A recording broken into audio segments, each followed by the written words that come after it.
थु माथो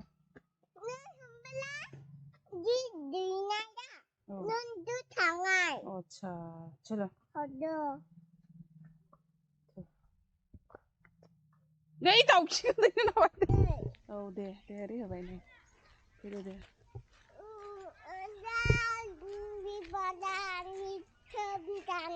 अ अच्छा stop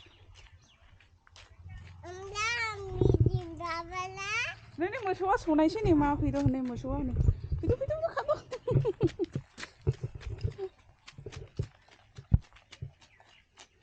आस्तेहाय school थांनायसै नोङो आयो स्कुल टाइम जाबायलाय नोङो स्कुल टाइमानो थांबाय थानाय नों खालमासि गैया आयंआ खालमासि ओरै नों खिथाना हो नों माइ थाङो मा माइ थाङो खिथाना हो नों माइथो थांनाय नों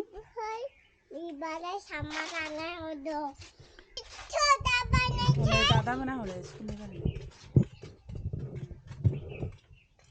प्राइभेटनिफ्राय फैबाय औ प्राइभेटनिफ्राय फैबाय बिसोरो खोनाबाय